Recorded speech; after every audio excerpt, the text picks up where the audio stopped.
The internet is cracked, the show that asks the question, can we coexist with our creation? Hello, I'm Seth Camillo. And I am Caroline Risberg, and we are The Internet is Cracked by Addicts for Addicts. And today we are so very lucky to have Dr. Joanna Bryson. Dr. Joanna Bryson is a professor of ethics and technology at the Hertie School in Berlin. She is a leading voice in AI ethics and governance, known for her clear, thoughtful approach to how technology shapes society.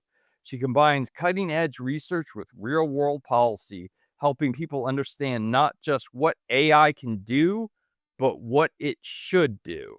And we thank you so much for being here. Can Yeah. I correct? I'm happy to be here. Can I correct that slightly? I Of course, absolutely. yes, Your please. introduction.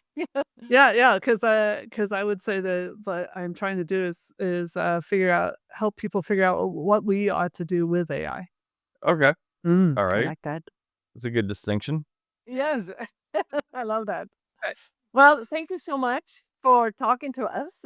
We really appreciate that. So I'm going to just jump into it. And I want to ask you, you have argued that AI should never be treated as a human. Why do you believe that? Well, it's not one. I think you want to decompose a little bit more what you mean by human to even think about that it would make any sense. I mean, it's not like you can pick it up, like little baby Right. humans, you can pick them up. Like you can't pick up AI. You know, I don't know. Well, that is true. I have to say that I have a feeling of personhood that I give ChatGPT. So even though I can't pick it up, I can't shake its hand, I can't throw a football with it, I can't watch Netflix with it, I would say that those are not the fact that it isn't technically human doesn't mean I don't have feelings that it is a human. Right. Okay. So there's like two huge things there to unpack too. One Yeah. is about what is it actually? Why does it appear to be a person? And then the other is how do you feel about it and who's to blame for that? What should we do about that? Including that some people just think, oh, we must, there's literally philosophers out there that will say how you feel is the only thing that's important and everything else needs to be bent around the fact that you have those feelings. So let's examine what is going on when you're talking about ChatGPT. Mm. There's this enormous system that took them, months and enormous amounts of power and water and all that to build, which is the Mm. foundation model. Okay. So that's something that everybody talking to ChatGPT is still talking to that same model. Right. And Yeah. then after that, there's this other thing, which is the personality. Right. So a lot of I mean, that's at least that's the way OpenAI talks about it. So Mm-hmm. OpenAI talks about having multiple different systems with a single foundation model. They go out and use different systems of reinforcement learning to train up sort of different attitudes or personalities or, sets of capacities of likely. You can think of these as all the guardrails. So what the foundation model is telling you is that for the data set that you trained it on, what is the most likely next thing to be said in that particular context, right? Mm-hmm. So so if you train it on the internet, then that's gonna include a lot of interactions. If I say, "Hey, how are you doing today?" It's gonna go out and find, well, who else says that to who? And if I said something that was more, this is something Replica got in trouble with. Like, so for example, if I'm somebody who's often in, unfortunately, in abusive relationships and I'm often abused, that I might say something, not even realizing that I'm sort of carrying over a stereotype. And then the AI system says, "Oh, I know what conversations like that sound like," and it takes on the role of the Yeah. abuser, right? Yeah. It thinks Yeah. because it is the natural next thing to be said, because in most conversations between people like that, that's what I said next, you know? Mm. And so, I mean, natural isn't the right word, but it is what you would find in that data set. So that's what the foundation model is, and then what the persona are is trying to control that. So Replica really didn't want you to wind up meeting your abuser or the average abuser that they had constructed out of its AI, and so it tries to push you over into particular spaces. So that's what guardrails are for. And then the different collections of guardrails are, as I said, referred to as like personalities by OpenAI. Then after all that, there's this little tiny piece of localized, I mean, compared to all this other stuff, It may have a lot of your life history in it and all your conversations and whatnot, but compared to these other 2, artifacts I was just talking about, it's an infinitesimally small piece that is the specific memory of how the system is interacting with you. And that's the thing that people are starting to say, "Oh, like, I helped it name itself," or whatever, like, this thing that Mhm. because it was trained because the original foundation model was trained on first person language, is capable of sounding like another person would sound more or less through the filters of these other things. That's the part that people start identifying with and feeling like it's a friend, right? But Right. that's just like and then there could be literally in the case of OpenAI, there could be like a billion of these, right? So there's of these little tiny pieces of memory that are sort of a mirror into you. Mhm. That so it's sort of you're talking to your own reflection in a way. But then that has this group shared mind, which are the first of all the reinforcement learning persona, and then behind that this foundation model. This is all of our data, that quite often these companies haven't even paid for, right? But it's the data that Yeah. we or Yeah. they collected never pay for it. for centuries that we built up as a culture. Why is this Right. dangerous? Why is it dangerous to imbue it with, uh, human feelings? Well, Or when you say imbue, it's not like so are you asking about, like, if we give the system feelings? Yeah. So I literally I do have a PhD in AI, right? So I have multiple systems of artificial feelings, right? Where you can give the system feelings, so it has something that it keeps track of about, like so, Mhm. what we used to do with chatbots all the time was, like, it should keep track if it's getting angry or if it's happy or whatever, and yeah. where this just means it's an integer, but based on, interactions or whatever, how it should feel about the current context. And then or do you mean how you feel about it when you say imbue that you're or project? Yeah. Yes, I am saying, what is the danger of the human tendency to view large language models as entities that have some life to them outside of just being a statistical model? What danger does that pose? Okay. I want to take that apart and answer it both. So there's on the dangers level, there's both individual dangers, like do you become overly dependent on it? Do you spend more? You only have so many hours of the day. How many of them do you spend with it? Is it actually the best way to use your time? Things like that. Is it amplifying depending on how it's designed, is it amplifying for most people, it might be actually beneficial, but for some definite fraction, it might actually increase various psychopathologies or introduce psychopathologies. So these are Mhm. things we're just starting to get to grips with right now. In fact, a lot of things that people were attributing to COVID people are now just starting to suspect, it's just a hypothesis that remains to be tested, that actually it's a problem with the introduction of chatbots, that some fraction of society Mm. is really having trouble with that, right? That's Mm. Yeah. insane. That's a Yeah, real that's huge. Yeah, it's really huge, and like I said, wow. it's only a hypothesis, it's by no means a fact, it's just things that something people are starting to test, it's not even a theory, it's only a hypothesis at this stage, but it's huge if true, right? Yeah, So, but Right. then the other part of it is not you as an individual, us as a society.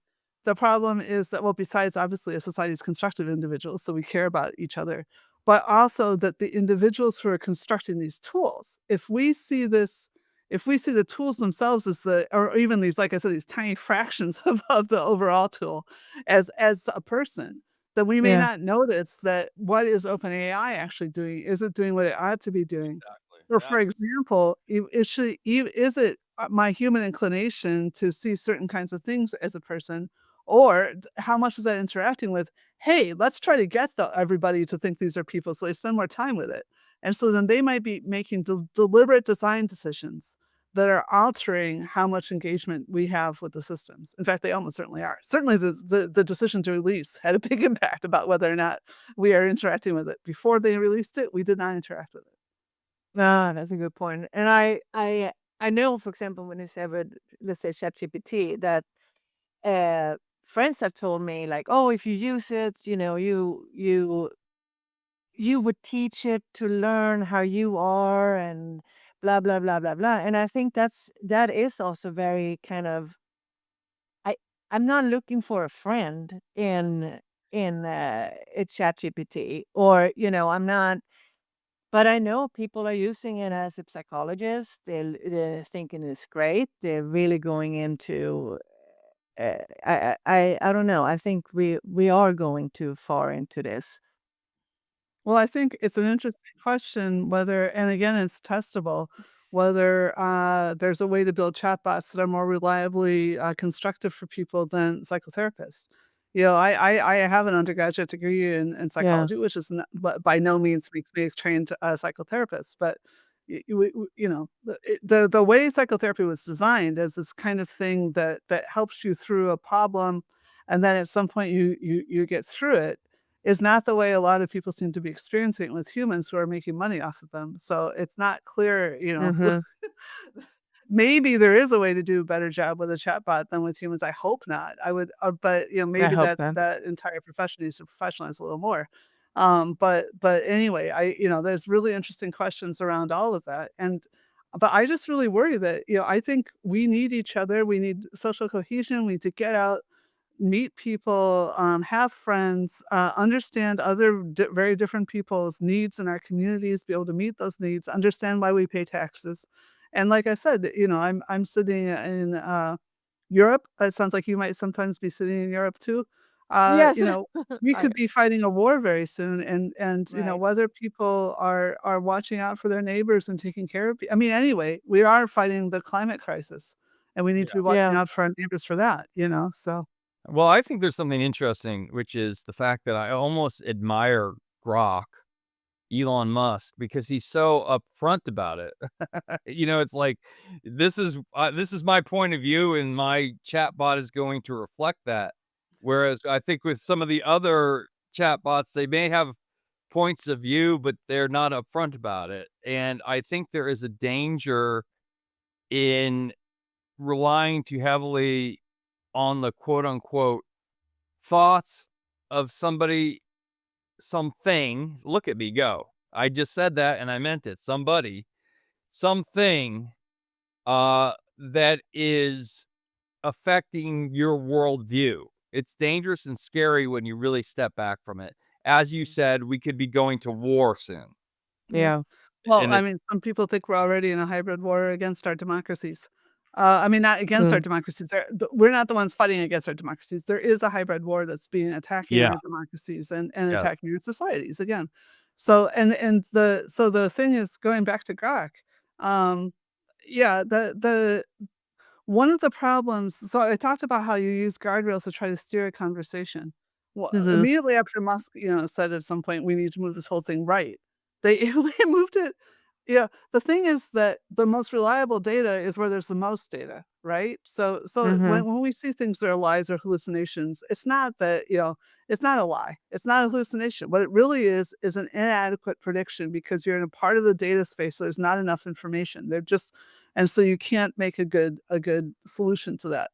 As I mentioned, you're just doing predictions. This is generative AI. There's a lot of other things you can do with AI, but this is just one aspect of Yes. it. Right? So if you have generative AI and you're making these kinds of predictions, and then someone says, "Hey, I have an idea. Let's move out into the part of the space where nobody is, right? Where there's not as much data there, right? So you're just throwing away like the majority of the data because you want to move out to be in a wing. Well, Yeah. that's where you find the people talking about Mecha Hitler, right? Yeah. And he got in a lot of trouble. And he apparently he lost some major because there was hardly any data there, and and then some of the data that was there was people to use talking about ridiculous things, right? And so then immediately afterwards, they actually pulled it back again. And you can actually, academics have gone through and traced, you can watch it bouncing around as they're trying to come up. But there's no solution around the fact that if you go towards extremes, there is less data. That is definition of an extreme, so you will get worse predictions and therefore outcomes.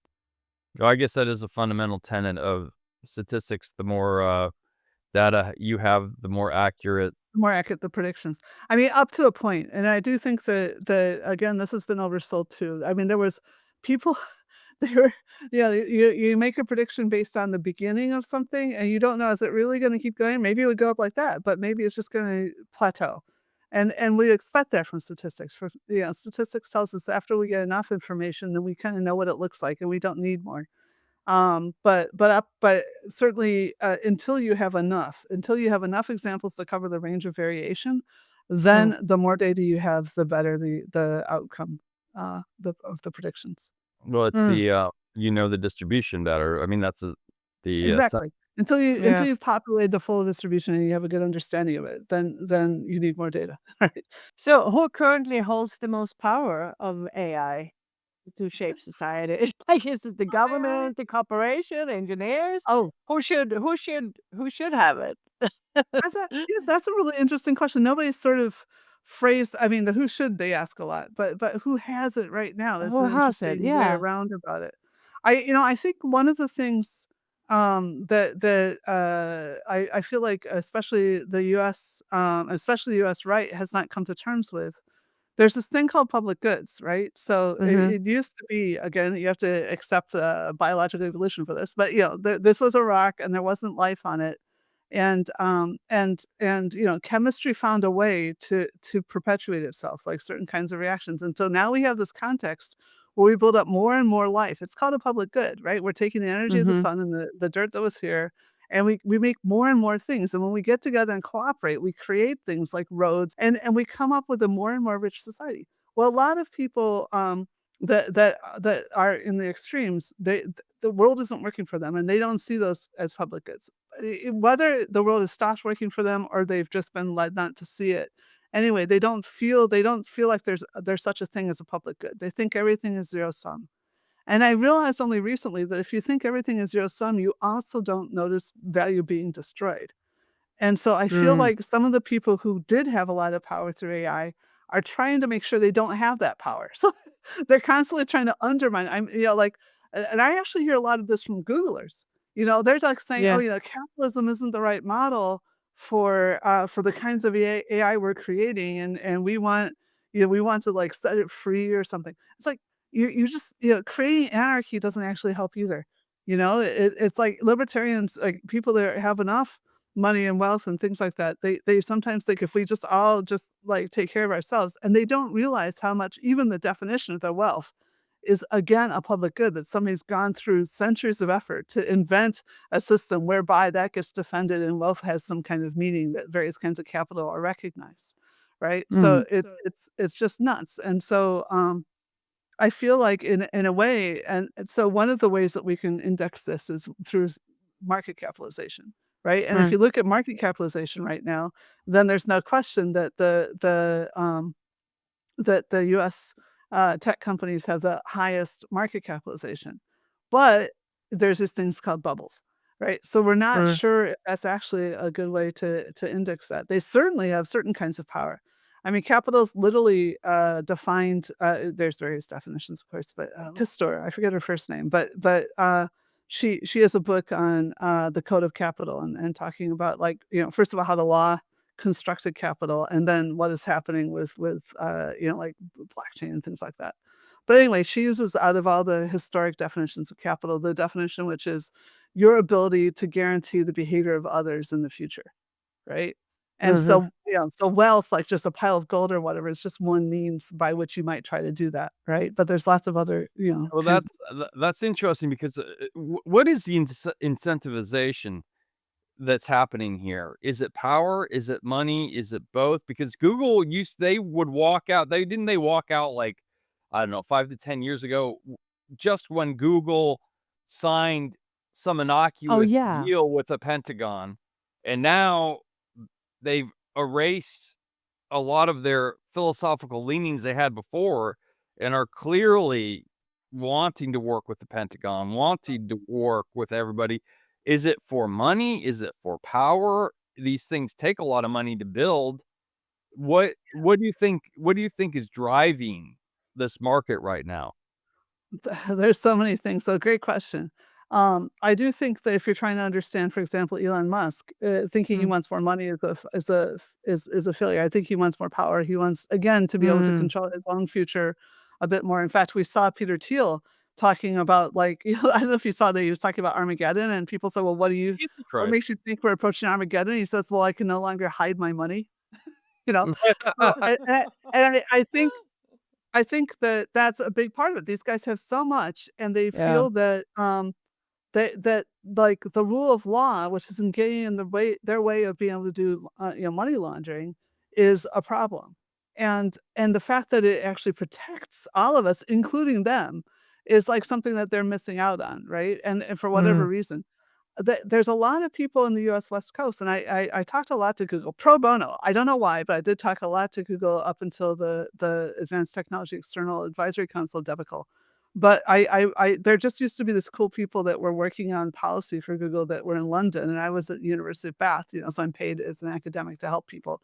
And I used to talk to them a lot. Anyway, the point is that, there was a lot of people who really didn't they really think that the sort of the Highlander, like, there can be only one thing, that's like there's like a law of nature. And it's not. Nature has figured out how to maintain diversity. Evolution has figured out how to maintain diversity because diversity is essential to robustness and resilience, right? mm, And the mm, United States government figured out how to maintain diversity. It's called antitrust law.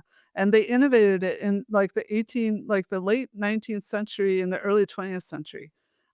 And so there's these basic principles about, as much as possible, you want the market to be able to regulate things, so to set, appropriate prices and appropriate wages and appropriate quality and things like that.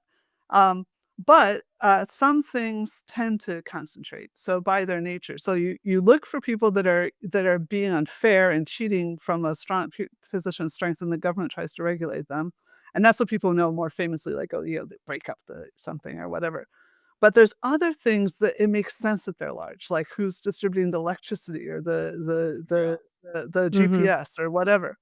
Those things are called utilities. And my personal opinion is that there's a big problem because the US government started recognizing and trying to regulate utilities.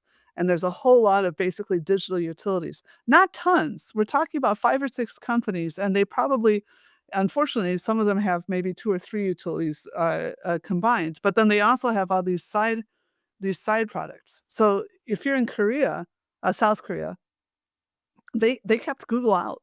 They said, "No, we want our own digital market."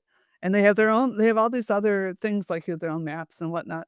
But they also have, like, this huge market of those intelligent speakers, whereas we only have sort of like Apples and Googles and Microsofts, and Amazons, right? So mhm. so we so in the West, we seem to have, that's something that maybe could have been in a market, but unfortunately, it got dominated by these companies, these utilities that were underregulated.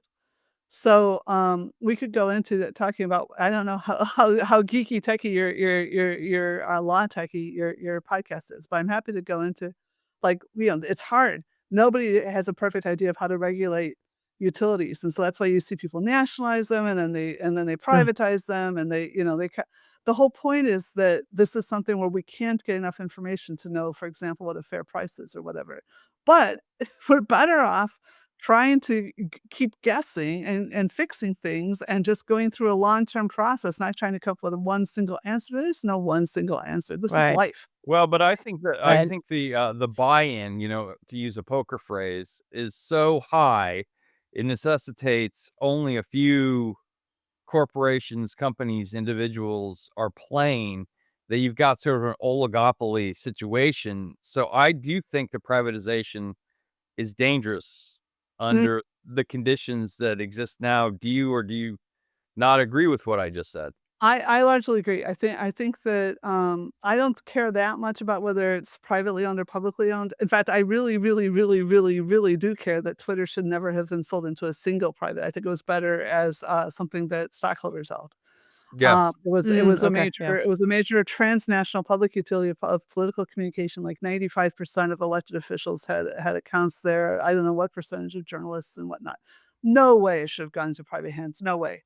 But part of the reason it did was, Jack Dorsey, wrote blog posts about this, which Elon Musk subsequently bought and took down the blog, but you can find it if you poke around a little bit on the internet. He said, "Look, the mistake we made was we allowed ourselves to be persuaded to write tools that controlled our users' experience. And what we should have done was continue writing tools to allow our users to control their own experience." Nah. So Twitter was super, super successful, initially when it became the thing it was when it was hard to use. You had to be smart enough to be able to compress your thoughts into 140 characters and you had to be able to choose who to follow because there was no recommender algorithms, and it wasn't necessarily your best friends. It was people that used your time appropriately, that didn't tweet too much, but didn't tweet too little. You had to, so every individual was a part of this incredible information web, and the system by which we retweeted information and spread information was really useful. That was up to about 2014, and I think that was basically peak Twitter. But anyway, once you start building things like recommender systems or various other kinds of controls, then Twitter wasn't big enough to be able to fight off the people that would then try to leverage these tools. So Yeah. suddenly they had gifted themselves with a power that they didn't have enough strength to defend. And that was why they thought, "Oh, Elon Musk, he has enough power. Let's sell it to him." Right? I think they were Oh, wrong to do okay. it that way. I think they should have just dismantled the regulatory, but they Yeah. had trouble doing that because there's governments, people I know, like, also civil society and governments and stuff were like, "Oh, no, it's so important that they do X or Y." But I agree, and I'm not very libertarian, but this is something I agree on, that the strength of Twitter, at least, was that it was something that was so decentralized and that we did control our individual experience on it, and it was something that could really be well used for that. Now that doesn't apply to, like, Google search. Google search is Mhm. giving you one answer, and it doesn't matter who you are, hopefully, right? That you get to find Right, out right. the best prediction, right? So in that context, you really do need to have a lot of regulation to handle that kind of power. But also it has enough market capitalization, it can kind of defend itself. But I think that's why those guys are so afraid, is that they've taken down the power that could have helped them and regulated their markets and made it more level. And then they're like, "Oh my gosh, what if we start falling behind and someone buys us? Look at what's happening right now with what is it? I can't even keep all the Warner and whatever, but basically Oh, there's like, yeah, Netflix and that. there's like Well, people Skydance. producing content on the right, people producing content on the left. One of the guys on the left starts becoming on the market, and the right and the left fight over who gets to own it, right? And that's Right. awful. That's just not, we don't want that kind of consolidation, and we certainly don't want one of the viewpoints to be entirely shut down by the other viewpoint. The pool of mainstream voices is just collapsing as the problems are. I don't think that any one country, not even the United States, at the end of World War II, the United States was more than half the GDP of the entire world. Yes. Since Mm. then, we've only grown. It's hardly ever have we stumbled a little bit. I'm sorry, I use we very flexibly. I have multiple passports, but yeah. Anyway, in this case, I'm talking about the US. So, it's even though the economy continues to grow and the quality of life continues to improve in most ways, nevertheless, the share of the global GDP has been declining, and that's because the liberal project has been a success, and people all over the world are actually being more productive. So they're still not as Mm. productive as Americans, but there's like a lot of them, and so we're Yeah. getting a little closer to fair. And so at this point, I don't think that the US, because we are talking about truly global, there's only one search engine globally, right? There's only one, there could be only one airline globally, but the EU had the good sense to Airbus, like literally Airbus with Airbus, right?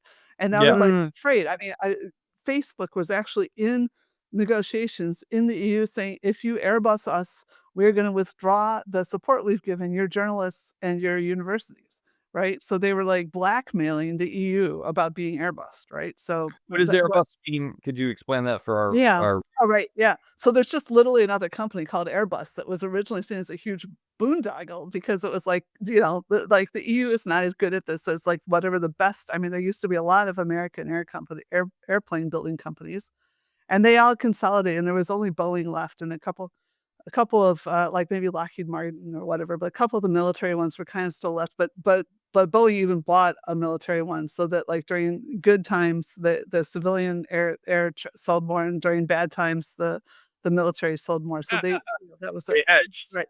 So they hedged, yeah. So then there was only one, and the EU was like, "I don't think this is safe," and so they put a lot of money into this boondoggle, and, like, every country has to have a component in the Airbus and whatever. But right now, they're the best airplanes, and that's really unfortunate, but that's because the US stopped regulating. They that the apparently, the George Bush administration came in, the second one, came in and said, um, "We need a bunch of money to start the Department of Homeland Security. Why is there still an enormous expensive regulator for an industry with only one company?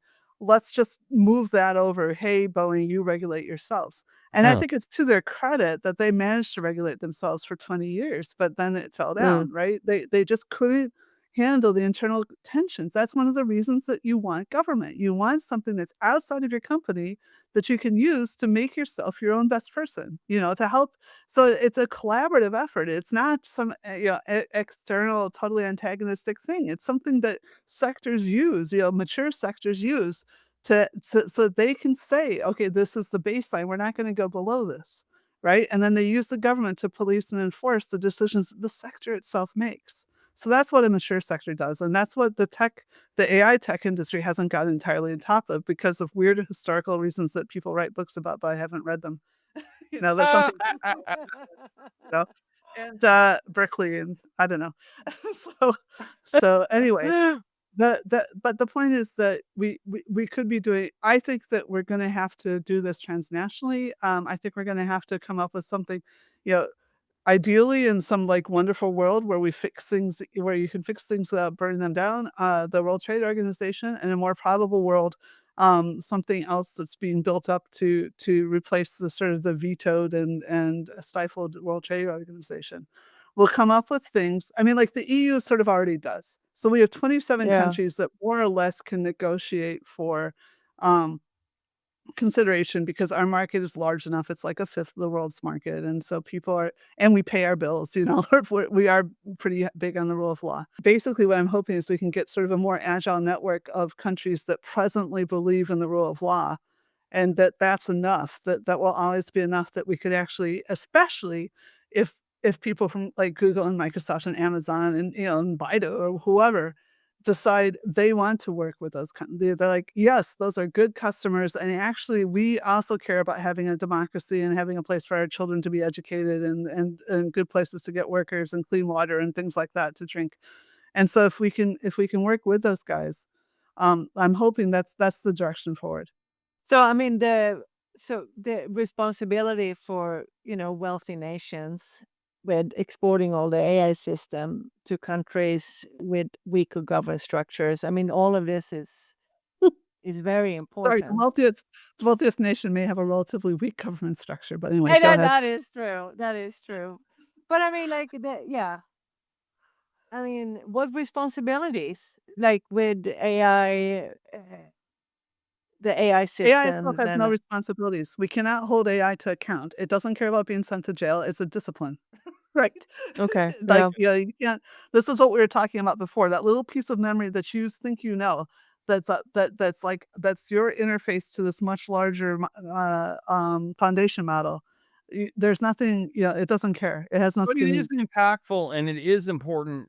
I mean, I don't think you have to be regulation is not at the outer edges like Chicago school versus the West Coast. I mean, there are people who but regulation I think is seen as not uh, uh, always a bad thing by most economists, Republican, Democrat, Independent, that there's an agreement that some regulation needs to happen because markets are not totally free. Then they never will, No, and it's not that they aren't totally free, it's their free markets don't totally work, right? So that was like that you get these pathologies, and that's what you use government to solve the pathologies faster. that's my question is how do you make I mean, you're talking about private companies regulating themselves, and then you're talking about governments regulating themselves. I mean, for instance, Elon Musk's rocket company versus NASA. Who is better? You know, I mean, a lot of NASA people are like, we couldn't blow up that many rockets. I mean, that's they're failing, big deal that this this very beat up piece of metal that has to be worked on that, that it lands itself. So what?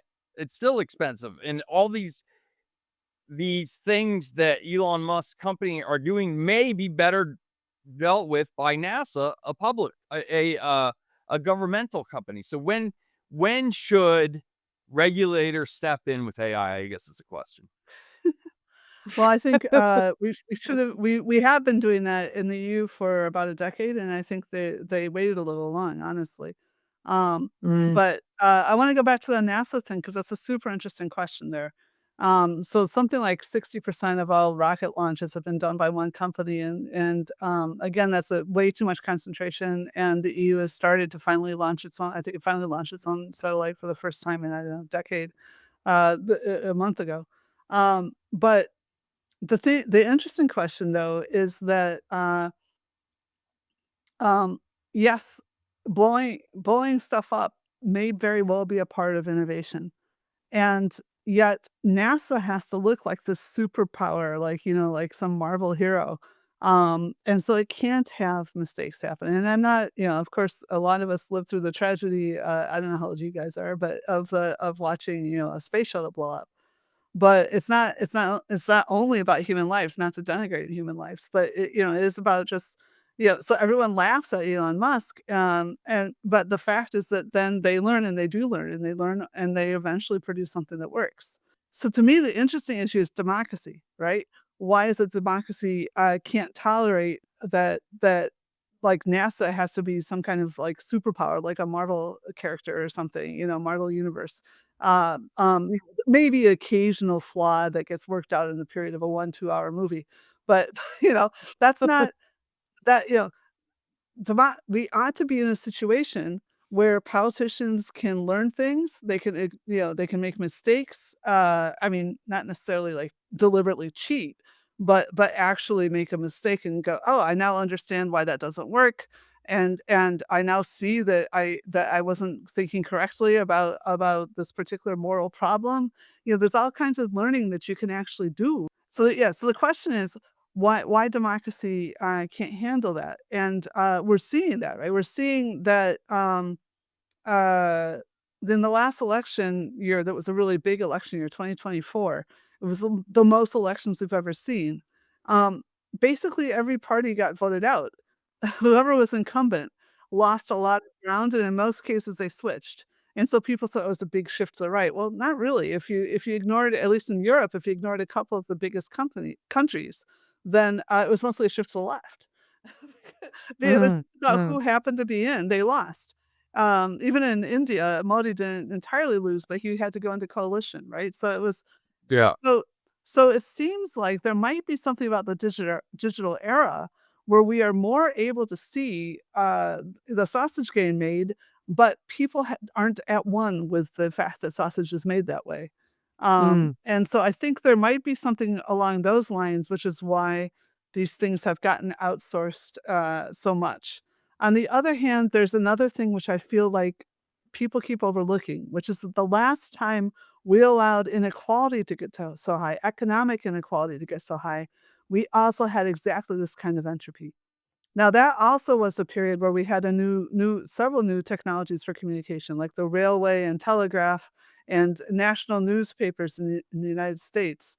So it may be that those were things that also contributed to polarization then, but it also might just be that when you have new technology, that allows you to have more power and more reach, then you also need to innovate new laws. And that's what we did last time. That's when we created the antitrust law. And so I think what we haven't been doing, so then we actually brought down both inequality uh and also political polarization. We brought down polarization first, at least in Congress. Enough of the elite after one world war and one financial crash. So, okay, that's it.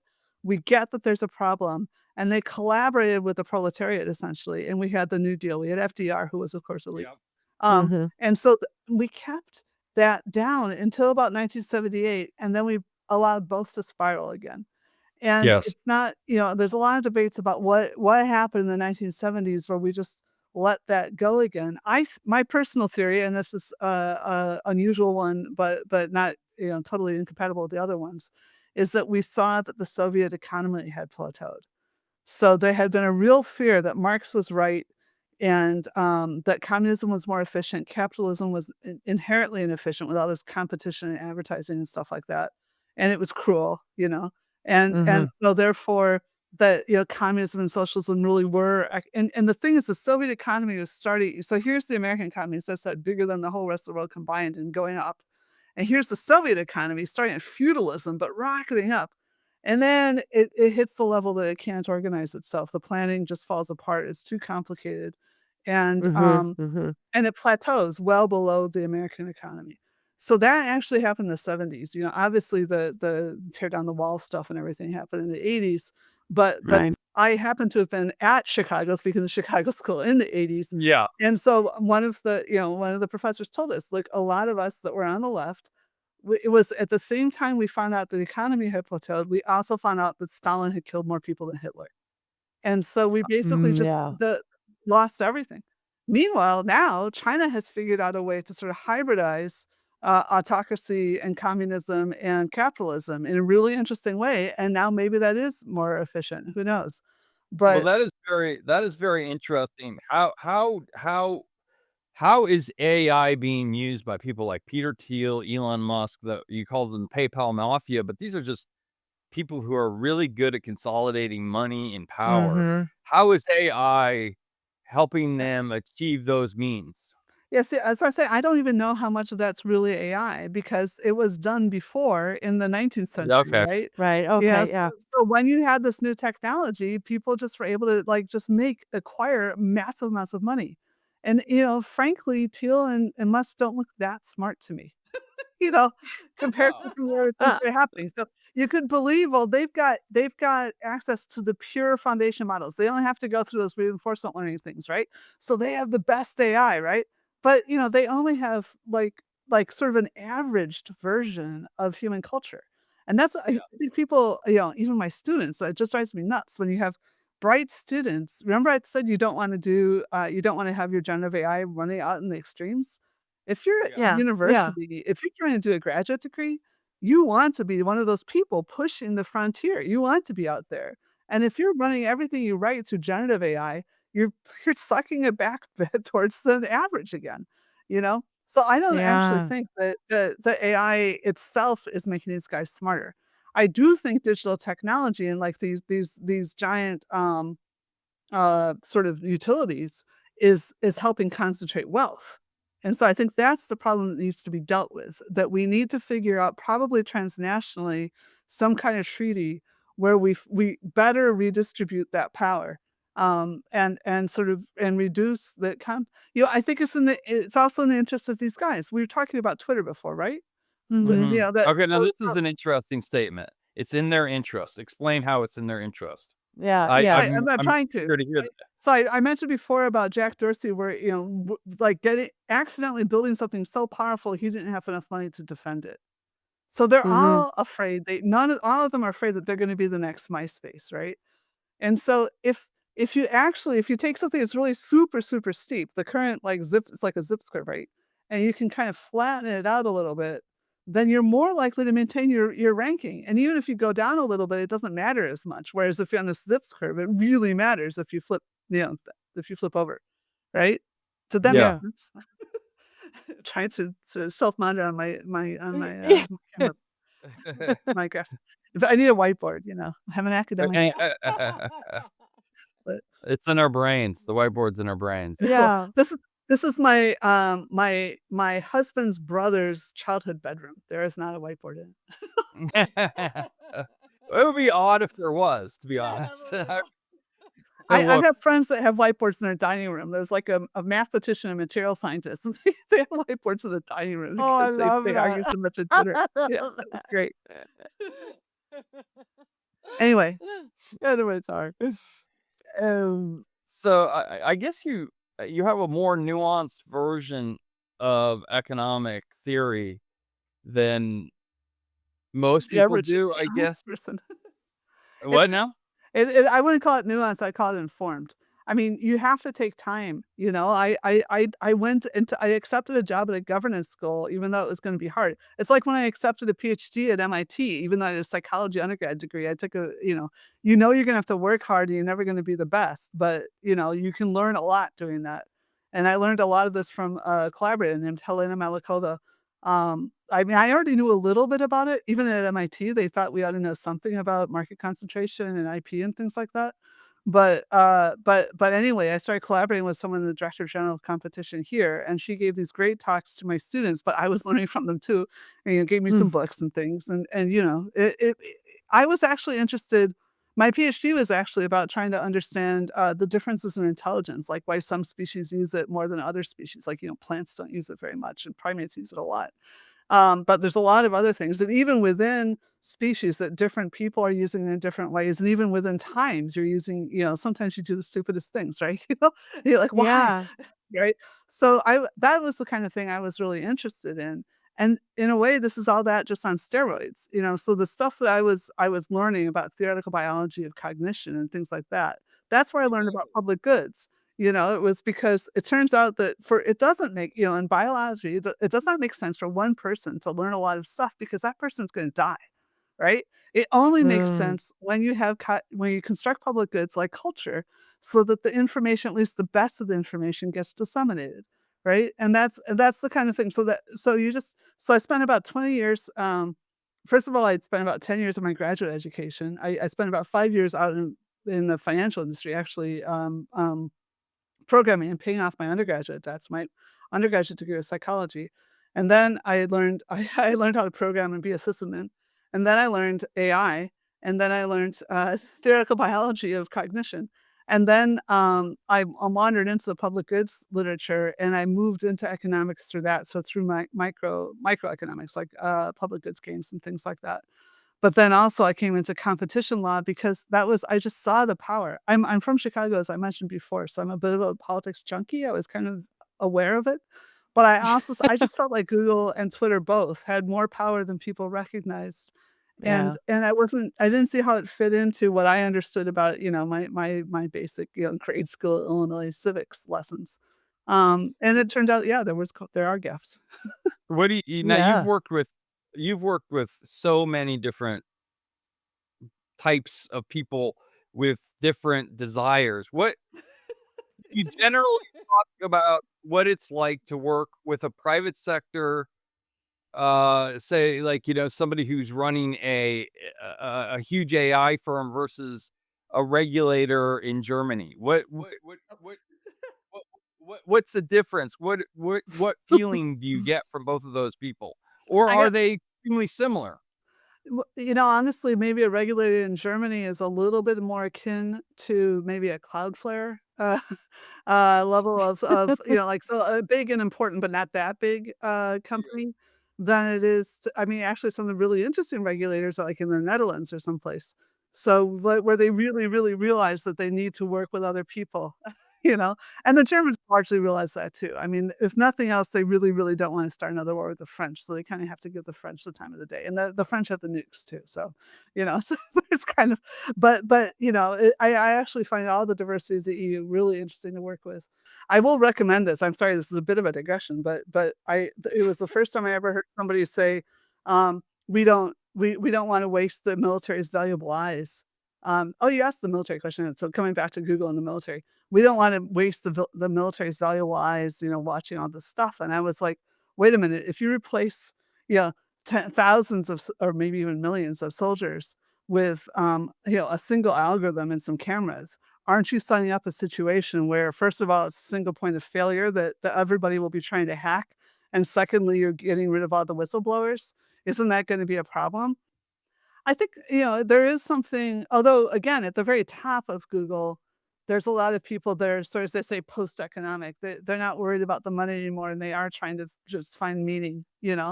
But a Yeah. lot of people that go to work for government, including people that go to work for the IRS and things, they're like, "I could make more money doing something else, but I like having a job that I understand how it fits into." In fact, I left the financial industry because I thought, do I wanna spend the rest of my life making rich people richer?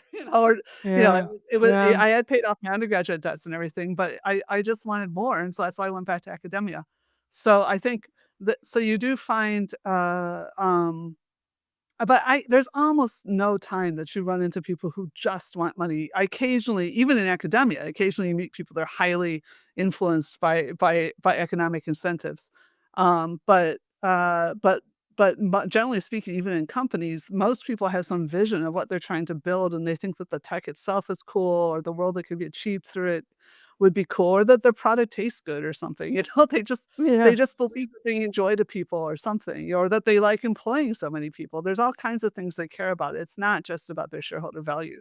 And when laws bend it towards it needing to be about shareholder value, that's actually a problem. The shareholders are seen as oversight, but right now, the shareholders may, especially if they're, global shareholders, they may not have the best interests of the company or the product users or whatever in mind.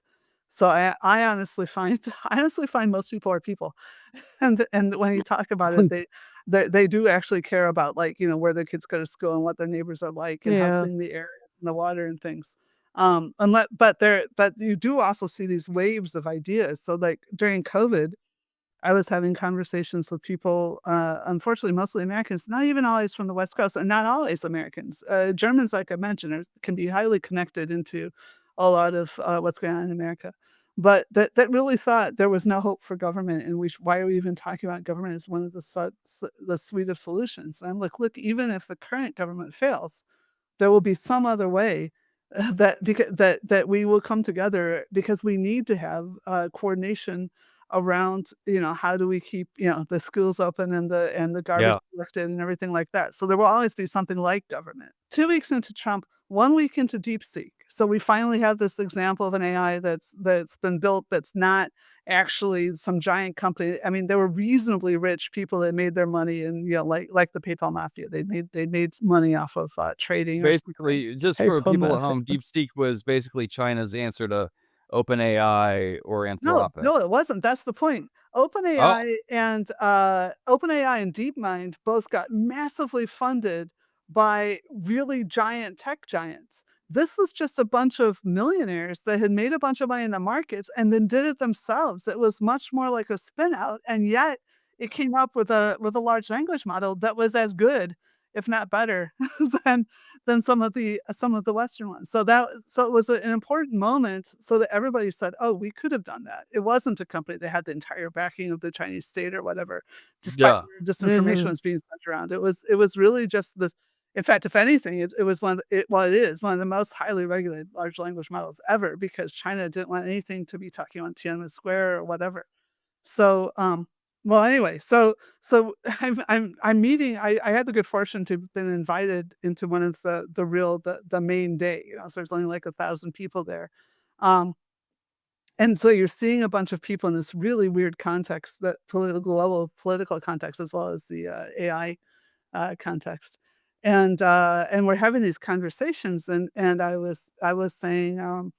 Well, being in Paris kind of gives me hope, because you guys have had 5 republics, you know what it's like. And they're like, "Joanna, do you know there was violence between most of those transitions, not the 4 to 5, but the other 3 were like, it was a big deal." Yeah. I'm like, "Well, this is going to be a big deal, and but it's good to know that there's another side to it." Yeah, what gives you hope, if anything, about humanity' ability to govern AI? Oh, well, in general, my hope about humanity's ability to govern, right? So like I said, we have confronted things, and we have horrible failures. You can see them right now, and obviously in Sudan, as well as Ukraine. But we do make absolutely horrific mistakes, but we also keep growing. Like the quality of the life, not the last 4 or 5 years, but generally speaking, life expectancy has increased, social mobility, just the things we can know. So I just think it's we the systems that don't keep improving are the ones that collapse. And Yeah, we obviously have a lot of challenges right now. So I'm not saying I'm sure that we're going to be fine. We aren't fine. But at the same right. time, I do believe that we may come up with really incredible solutions. So I'll tell you one thing that happened, well, relatively recently, 2022. Um, Again, I don't feel like enough attention was paid to this. Mm, Germany, that when Russia attacked Ukraine, they're like, "Well, you can't do that, right? So we have to stop trading with Russia." However, they had one of the strategies Europe had for peace was to take their largest economy and bind it to Russia, by buying all this oil and gas from them, right? So the that's Yeah. idea right, was that's right. Yeah. Russia couldn't possibly betray Europe because it was too financially invested in having Europe there and working with it. Well, Mm. unfortunately, Putin thought the same. It's like, "Okay, I've got Boris Johnson in my pocket, and Germany will have to do what I want, and so basically there's only France, so I can do this." And, he was right. So anyway, Olaf Scholz called a bunch of people into his office, the captains of industry, and said, "Can we cut off from using oil and gas from Russia?" And they said, "No, we can't possibly do that." And then somehow the Nord Stream got blown up, right? Somehow. That's And, right. That's right. yeah. So suddenly Yeah. we did not have that oil and gas. And not only that, it turned out that the previous administration and the Russians, they had the gas tanks that we usually had saved in things were empty. So normally they would have been filled up over that summer. They had not been filled up. There was a new government that had just come in. It was a new coalition, and they're just looking at this mess. And in 6 months, they brought in liquid natural gas. They did, and it's not just about running a bunch of pipelines across an entire huge country. It was about changing the manufacturing strategies. All the companies had to change, and they were using a new okay, it was still fossil fuel, but they're using new energy, and not only that, the people as well as the corporations of Germany through that winter, they reduced their energy usage by 20%, 1/5. Ism. And that's after decades of saying, "Think about the polar bears," right? But Right. it was like Germany gets Russia attacking bad, right? They that's part of the reason that Germany was it took a while to get to the point where now we are the largest contributors, but we weren't for a while because a lot of people don't like fighting Russia because they lost a few times. But Mm. nevertheless, that did help them understand that, okay, we actually do have to turn down the thermostats and put on sweaters, which anyway, you always do in Britain. You can see I'm in Britain right now, but in Germany, they used to wear sweaters, and it was a really big deal, so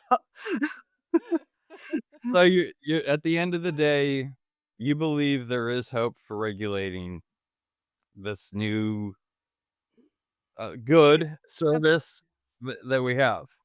I do believe that there's hope. Let's put it that way. One of the possible things is that we're gonna figure out that it's a really bad idea having generative AI, and that isn't one of the kinds of products we do wanna keep around, like, I don't know, cocaine and heroin and, Right. but tobacco or whatever, but, Yeah, or chemical weapons, whatever. But, Mm. yeah. I mean, that's possible. I suspect we'll be able to figure out better ways, again, because we are so smart, and when we do have good ideas, once people figure things out, and when I say we're so smart, not I don't mean individuals, I mean collectively, we're so able to Mm. collaborate and to think and to use machines to think and all these other things. So if we do come up with good solutions, everyone's going to know, and then we can Mm. disseminate very quickly. So I do think we're in a time that is going to be very much more dynamic. We've basically decided that by totally screwing up the climate crisis. So we will definitely be constantly being hit by challenges. But Yeah. I also think we're smarter and smarter and smarter, and we're connected. And so yeah, it's what we do matters. There's no certain outcomes, but I do think there's definitely hope. Others people. Well, that's wonderful, and we Yeah. appreciate you talking to us. That's a wonderful way to end with hope. Yeah. Yeah, with So hope. Yeah, I love this. Yeah. so thank you so Yeah. much for spending some time with us. We really appreciate it. Your insights were amazing. No, you're very Yeah, welcome, thank and you. thanks for having me. Thank you for watching or listening to The Internet is Crack.